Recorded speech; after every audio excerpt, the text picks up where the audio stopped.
everybody. Welcome to the Life West Leadership Line. I'm Dr. Ron Oberstein, and today I have a very dear friend and a phenomenal chiropractor, someone who's been a leader in our profession from an early age, actually, and following and taking the ball from his father and moving forward, probably miles beyond anyone ever thought would ever go to. I got Dr. Dee Harrison with me. Welcome, Dee, to the Life West Leadership Line. Thank you, Dr. Ron. I appreciate it. I'm honored to be on. Yeah, well, just for our viewers to know that Dr. Dee is, and Dee, call me Ron. I'm going to call you Dee because we're friends and we talk all the time. But outside of this thing, Dee graduated in 1996. He's a Life West grad. I'm Life West proud about that. He is all over the country, lecturing all over the world, lecturing, doing research. Doing technique with chiropractic biophysics, and you've just got such a huge resume that we can talk about a ton of stuff. And what I'd love to do, Dee, is let's focus a little bit on, tell us what's happening with the technique right now, and then let's kind of dive a little bit into research if you want to do that, because I know you're doing just a lot of stuff around research.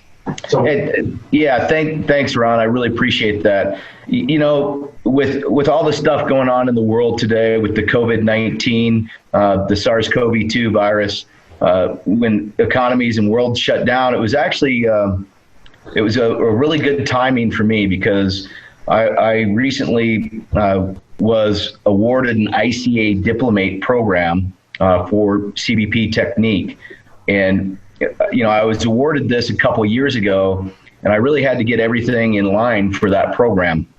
And really, in other words, I had to get everything online. And because travel was all shut down, I was forced to sit in this home office and redo all my lectures, and then go down to my big office and film those professionally. So I've been actually filming over the last several months, roughly 420 hours worth of CBP Technique research and technique itself, content for the ICA diplomate program. So the big news for the technique is we have a true diplomate status postgraduate program now through the ICA. And of course, you know, I get to control all the content with CBP, but it's we have 15 different live course events that you can take online now. And then we have roughly 240 peer-reviewed research projects. And you have to actually go through the whole process of understanding that research, reading it, and answering some questions on it as part of this ICA diplomate program. I mean, so that's really the big news with what's been up with CBP Technique. It's a huge dream of mine. It was a dream of my late father's to have a diplomate program for CBP endorsed by the ICA. Yeah, and you know, I think a lot of people don't even understand that. 40. I mean, how many hours were you doing? 420 hours. Yeah, 420 hours postgraduate. And that's just viewing, right? Along with the studying and other things that go on with that. The level that it lifts somebody up to is incredible. So, and thank you. And I know there's been a lot of silver linings with the issues that have been going on in our world right now, right? And yep. I consider that a silver lining, because I don't think you or myself would have been able to be pegged into a place that you can actually, be able to do the work. Granted, you still practice. You've got a great clinic up in Idaho. You're lecturing, like I said, all the time. I think you just were gone last weekend, weren't you? Yeah, actually, last weekend was one of the first live events that I was able to attend, because everything was canceled. And, that was like you said, silver lining. I don't like to sit there and complain about everything that's going on. I want to do something. And, so instead of traveling, I've been, working. And not that, travel's not work, but you know what I mean. Yeah, I do. And I just want to let our listeners and our viewers kind of, I'm going to make you blush maybe, but Dan Murphy, who was best friends with your father, right, Don, kind of holds himself as your uncle, your family or whatever, right? And Dan tells a story that when I was just on the road with Dan in Israel and in London, he tells a story that when he had you in class, he said, I can't make it easy for him. He's like my nephew. I mean, he remembers changing your diapers, and he goes, So the story he tells is he made it so rough on you, doing a research paper or whatever it was, right? That he made you keep doing it over and over and over again, right? And you know, he kind of holds it that maybe he helped you cut your teeth a little bit, you know, on that level. Yeah, and you know what? That research project, it made it into JMPT in 1999 as a 3-part literature review series, and I barely passed Dan's class with it. I have 3 publications in one of the top journals in chiropractic.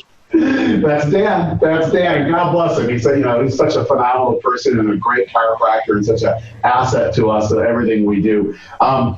Let's talk about research, you know, and a couple things, Joe. I want to talk to you also about, I want to touch on today with you, you know, what you guys are doing in research. And by the way, congratulations on the diplomate program. That is huge. You know, it is really huge. So really congratulations and kudos and a shout out to the ICA for having the foresight to bring this forward. And it's just great.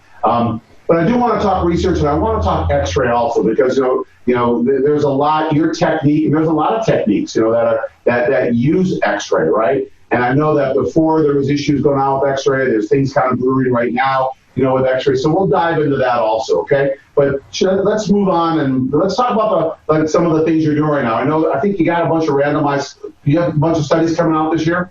Yeah, absolutely. So, you know, my team and I, CBP nonprofit, we have a 13-member board, and we basically write a direction for the technique that we really want to go. And, you know, the 2 things that we're really working on, and one of them's protecting chiropractic X-ray rights and looking at the validation of that, if we can find it, and we can. But, you know, you always want to ask questions in research. And then we want randomized trials. So I've teamed up with, believe it or not, a group of Egyptians and people from the United Arab Emirates, and they're top researchers in their field. They're really PT, PhDs, and they're affiliated with Cairo University and then Sharjah University over at the UAE. And my colleague that I work with, I've worked with him now for 15 years. He's a full professor, and he's now, when I first worked with him, I was actually honored to almost be one of his extension faculty advisors. And so I got invited to work on his grad student project, which had to do with neuroscience with correction of the cervical curve, which was fun.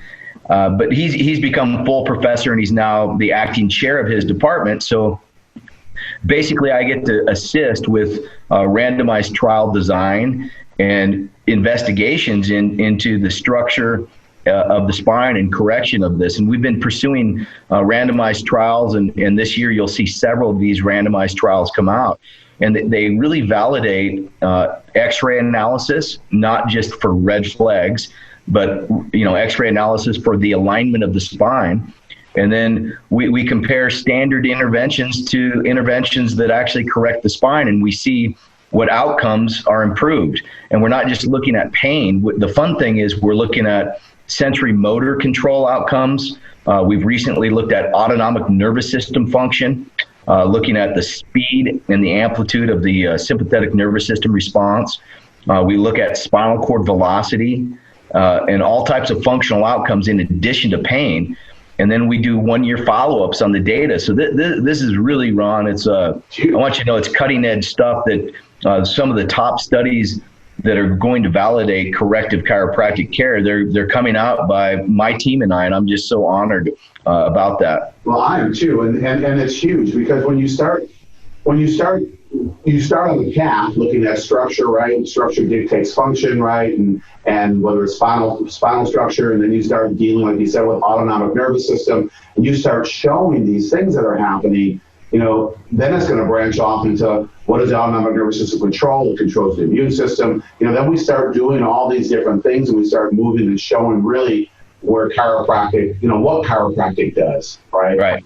And you know, I've always said this, that research, and we need a ton more research in chiropractic, and yet research is discovering what is already there. So we're not finding a new truth. We're at, when somebody discovered America, I don't know if it was Columbus or not, that's debatable, but it was already, the land was already here. Right. The stuff you're doing is so cutting edge, though. It's just, it's incredible. Talk about, well, I saw you in Miami, I don't know, a year and a half ago, 2 years ago. We both were lecturing, and you gave a presentation then where you were talking about the cervical spine and the rate of flow from neurological activity up to the brain, right? Where you were, was that something like that? You were talking about how you were able to measure it, right? And what took place with the normal cervical curve, right? Can you share that so people can understand the dynamics of what we're looking at here? Yeah, so two of our randomized trials, we looked at somatosensory evoked potentials and brain, lower brain, midbrain activity when we do that. And we looked at people with loss of the cervical curve. And one of the trials is already published in the Archives of Physical Medicine and Rehabilitation, and that's in 2016. And basically, we showed when you correct the cervical curve in a randomized trial in a group that you matched to a group that did not get correction of the cervical curve, we found a 20% increase in spinal cord velocity, known as basically its central conduction time. So when we look at evoked potentials, they're a little bit harder to understand if you're not working with them, but we use something that's called N13 minus N20, and it simply means spinal cord velocity with sensory potentials. And so when we corrected the neck curve, we showed a 20% increase in spinal cord velocity due to the correction in the cervical curve. And then in a follow-up trial, we did a larger sample size, and we basically wanted to test if the increase in spinal cord velocity is truly linear in its relationship to the amount of correction of the spine. And so we found out that when we did this randomized trial with a 3-month follow-up, we found that when we built a model looking at the amount of correction of the curve and the amount of reduction of anterior head translation, we could predict 75% of the improvement in spinal cord velocity. So it's freaking amazing because it's linear. Basically, the central nervous system sensory conduction speed is linearly related to sagittal head alignment. And that's what we identified. Yeah. The second trial is still in review at a very, very high impact journal. I mean, it'll like shock people. So I'm hopeful that it'll be published, but one of the two trials is already published where we found 20% increase in symptomatic subjects. And then we actually, it's rare that chiropractic or any research tests asymptomatic people, but in the second trial, we tested asymptomatic people who had, quote unquote subluxation because they don't have a normal curve. Who cares about their symptoms, right? And we found when we corrected their neck and the alignment, we showed a 10% increase in the sensory evoked potentials. So I mean, to me, it's like a dream come true. It's groundbreaking stuff, and it's like you said, Ron. It shouldn't shock you that it's coming out this way because we see it every day, right? Yeah. So anyway, that's those trials. But the cool thing about it is this: is like people always they look at these, I'll just say these athletes, they look at athletes that are functioning at such a high level, right? And the difference between a professional golfer and a really phenomenal amateur golfer, it's not that big. But the difference is big enough to be millions of dollars a year, fame and glory, whatever it might be. Not that matters, but when we look at it, we see there's just a different neurological take, right? And it's all about neurology. What makes this person that much better than this person? It's how their systems function. And when you start talking about 10% and 20%, that's huge. I mean, the Olympics is won by 0.002%, right. in a race from the best in the world to second place. It's huge. I mean, 10% is just gigantic, let alone the health benefits and how the body starts to function. Are you able to, and I don't know on the research level, are you able to share some of the randomized trials that you guys are working on right now, or how many you look to put out this coming year? Yeah, and the one that I brought up, it's already out. People can get that if they go to.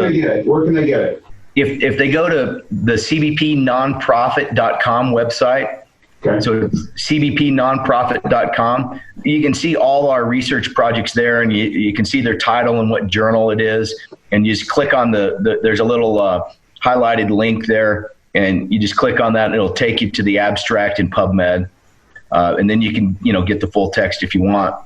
But I will share one more project that's in press right now. So you can't get it because it's not actually in print, but it will be within the next 2 months.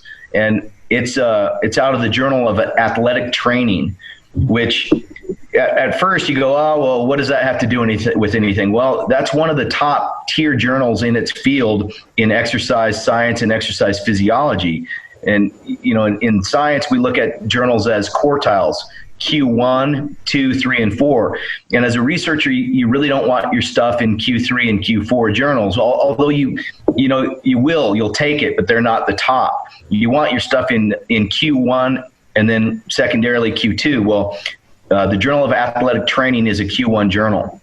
So high impact journal. And what we did is we looked at sensory motor control, which is part of my talk at the Wave coming up.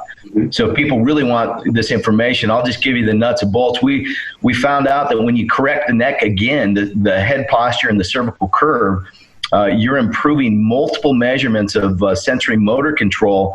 My favorite one was actually ocular motor movement control related to the cervical spine. There's always an error when your eyes track things in space and in the environment.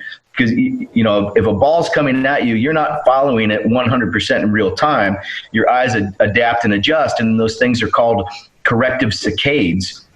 And they show that, the error, you don't want to have more than a 20% error when you test your eye's ability to track. And a 10% error would be freaking amazing. That's like, these are, high-end athletes, right? What we showed when we correct people's necks, they go from a 30% error to a 10% error.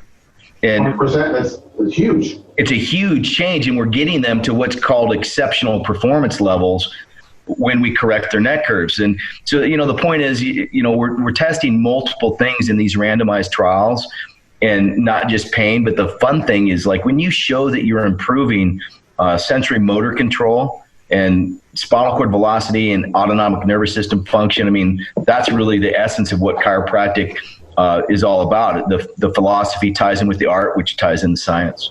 Yeah, it's incredible. And when you look at that and you start to see how that works, the function dictates, structure dictates function, right? The basic law of physiology.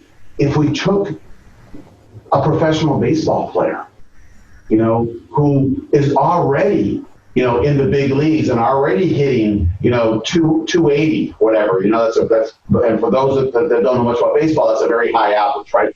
And you do the work with them, and they might have forward head posture, but yet they're functioning, their nervous system is functioning at a certain level, and you improve them 20%. It's incredible. Yep. It's astronomical, and they'll be lined up. And that's why I love that you're doing this in journals that aren't just, chiropractic journals, or aren't just, that they need to be out there so people can see this, so they can start spreading the word of what we're doing, right? And what's happening, let alone being published, which is absolutely incredible, Yeah. Thank you. It's amazing. When you start with, and I hope our listeners understand this, I don't care if you do a structural work in your office, if you do a tonal work in your office, it doesn't matter. What matters is that we're talking the nervous system here, right? We're talking about how the body's functioning and what improvements we're seeing through chiropractic care. This chiropractic care obviously going through CBP, but it just showing how the body can respond and how the nervous system responds. And if we all can agree that we are our nervous system, right? Our nervous system controls and coordinates everything inside our body. It's huge. Just huge. So thank you, Dee, for all that stuff you're doing and the research that you keep putting out. I know you're not doing this for fame and glory, because most of our listeners don't even know about it. You're doing it because you're showing what we know and taking all the way from B.J. Palmer's day, right? The research he was doing and just doing more of it. It's just great. Let's talk X-ray. Big thing.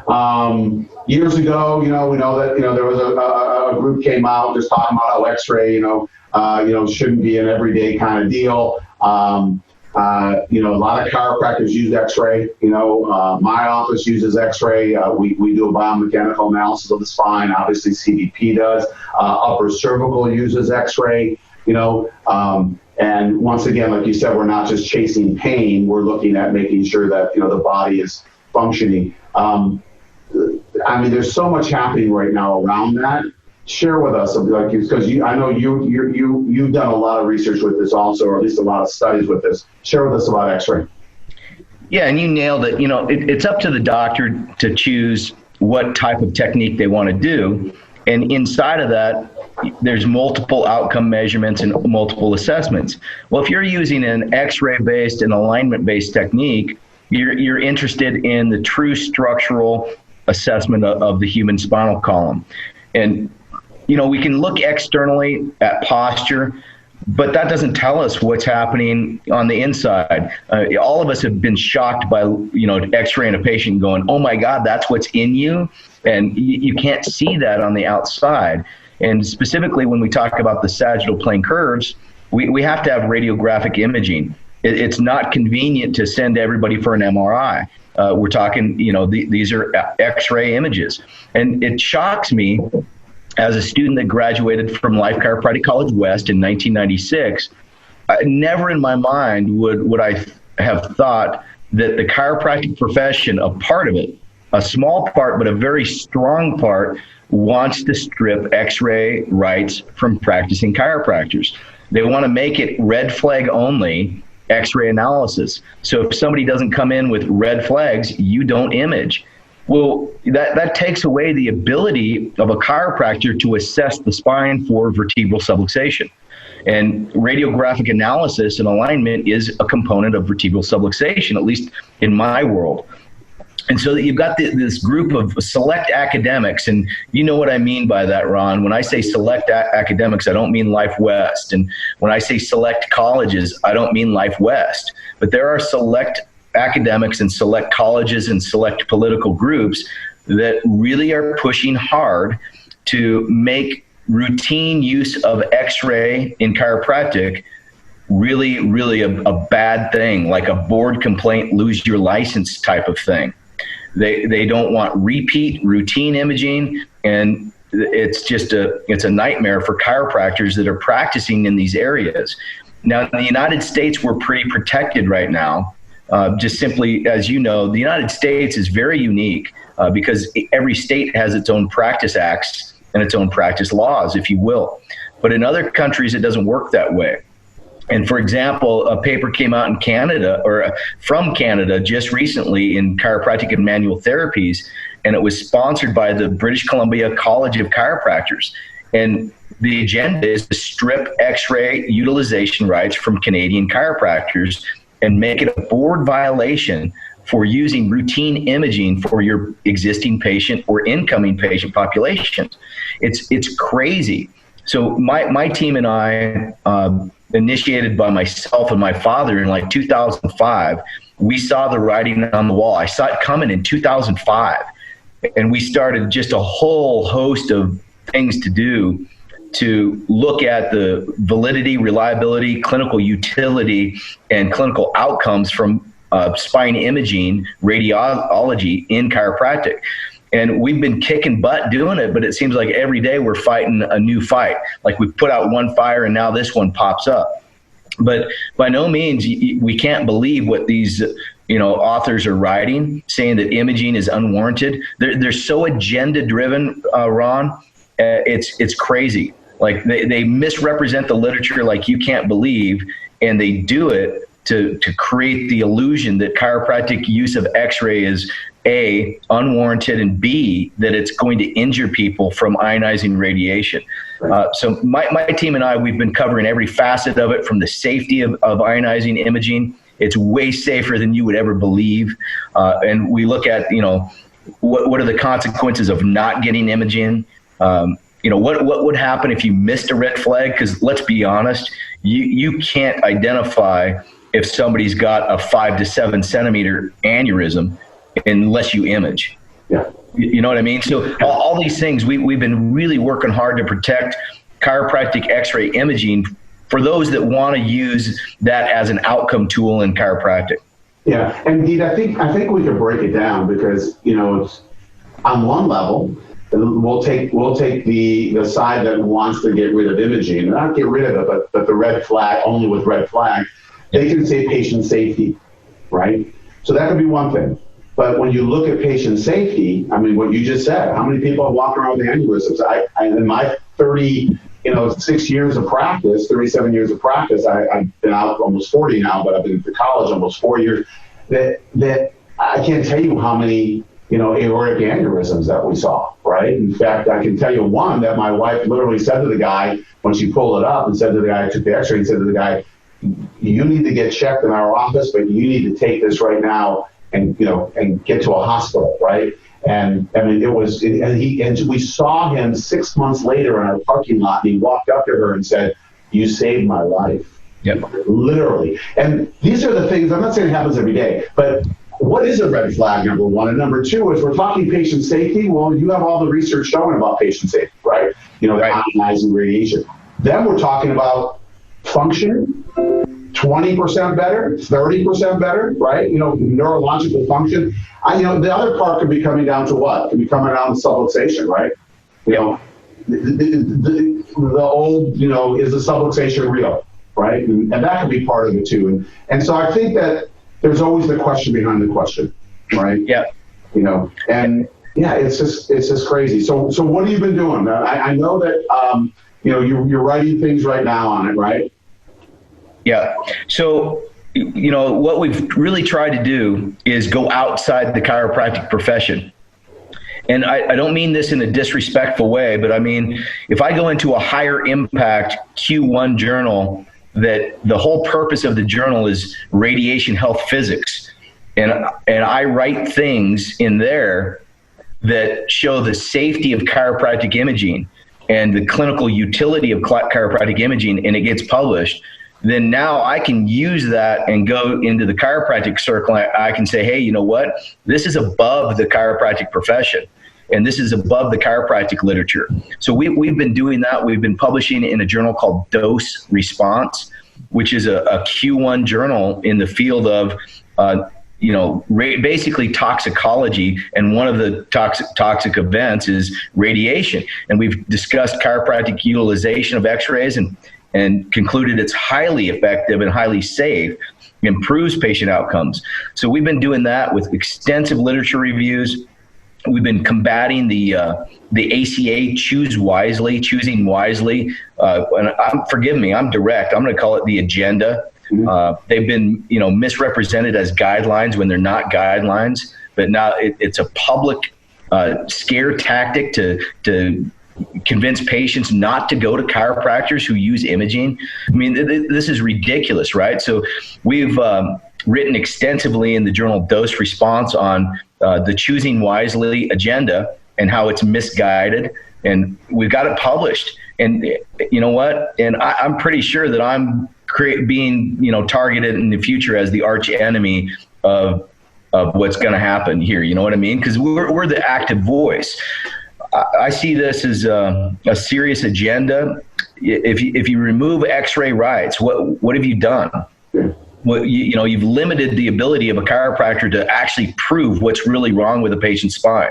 Right. And so you just look at the cascade with this, and I just can't even believe it. But we've been writing this kind of work, what we call literature reviews, systematic reviews, narrative reviews, different types of reviews.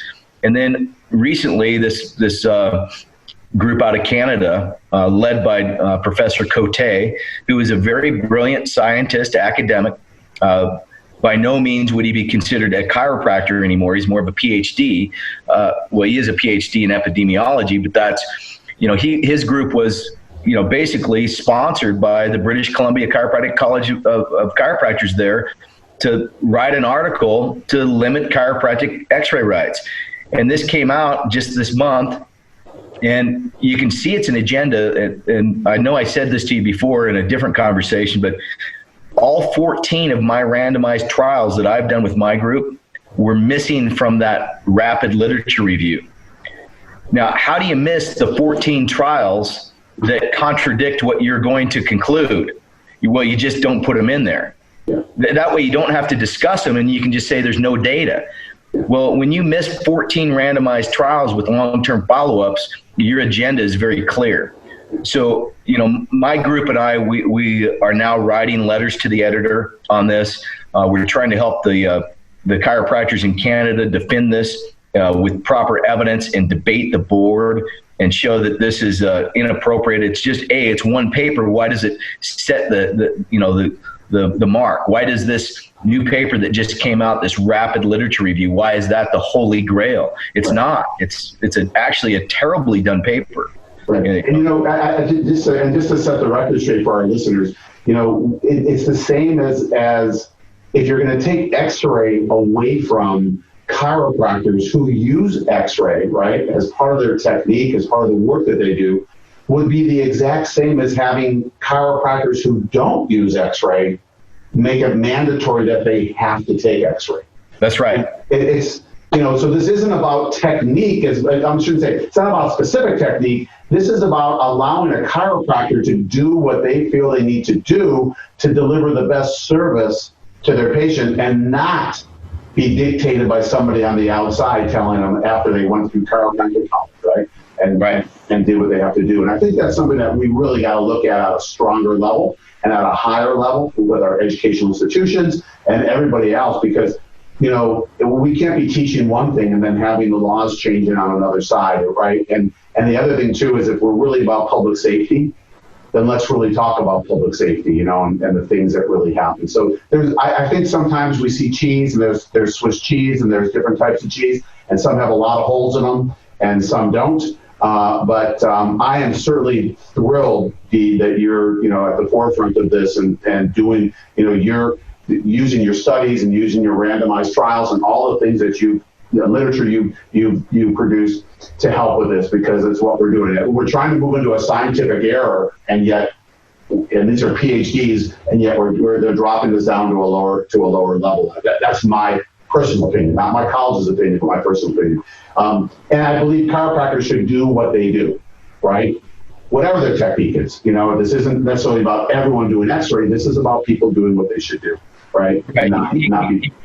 And you know what? If X-ray was not safe, Ron, and if our trials found out that corrective care didn't make a difference, I still have to publish it. The people I work with, they're still going to demand it's published with or without me. So, we're just following the evidence. And, real quick, I just want to shout out that I get the accolades because who I am. I'm like, you're the president of Life West, so you're the figurehead. But you've got a whole team behind you that makes you who you are and what the college is. And I'm the same thing. I'm just that tip of the spear, but I've got an incredible team. Dr. Paul Oakley out of Canada, Dr. Joe Betts here, and Dr. Jason Yeager, and then my overseas research colleagues, and then the ICA. We all team up, and each one of us works our butts off on different projects, and then the team benefits. But I get to be kind of the person that gets the accolades for it. But I just want to make sure everybody knows that I'm just the face, and I'm not a pretty face. Yeah. Well, what? I appreciate you saying that, and your team is doing a phenomenal job, and it takes a village, right? I mean, bottom line, it takes a village. But you said something I want to end with, and it was very eloquent in what you said, and I really want our listeners to understand this, that when someone embarks on research, you don't know what the outcome is going to be. So you have to live with the outcome. The researcher has to live with whatever that outcome is. So they're going to, and if they'd like to see, if the question they want to ask is, does such and such do this, and it doesn't, they got to live with that, even though they'd like it to do that. So don't think that research is done just to, yes, it can be done to prove something, of course, but there's always this, it's either going to work or not work. It's just how it is. And when you're talking about research, it's pretty it's pretty black and white.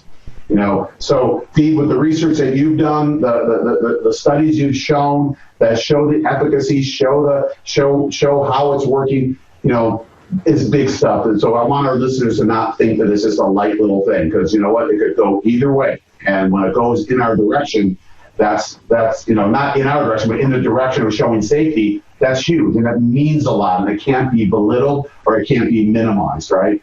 Though people do, right? They make that happen. But I just want our viewers to know that, because it's huge. Anyways, Dee, I want to just leave you with any last things that you'd like to just share with our audience before we end our conversation. And you know what? I don't have much else to say other than, don't give up. Don't get frustrated. Just, get going. And at the end of the day, you've got to support groups that support your mindset. And that means support the colleges that support your mindsets, support the associations that support your mindsets, or get involved if they don't. And then support research that supports your mindset. I mean, I'm like everybody else out there. I would love a little more support. I don't need, hey, great job. I'm my biggest fan, Ron. Like, you know what I mean? Yeah. I love accolades, but I don't really need them, because I just look at my own articles and I'm the only one that reads them. But we can use more support, and then everybody just has to stay focused and stay strong and kick butt in your practice, because this era will pass and patients still need our care. So I think that's the last thing I want to say. And I appreciate you saying that, because, I don't care how someone practices. Someone could be an upper cervical, they could be a NUCA practitioner. NUCA is doing phenomenal research, by the way, and yet they could still support the research that you're doing. And I know you support the college and the research that we do. It doesn't have to be secular, we can all support each other in the work that we're doing, because it's so important. So indeed, I'm going to put on the bottom where they can go to. Is it cbpnonprofit.org or .com? cbpnonprofit.com. And if it's in your heart to do a donation, do it. This isn't for the technique. This is for chiropractic, right? And so if you can do that, we would certainly appreciate it. It just helps us move forward and helps our profession move forward.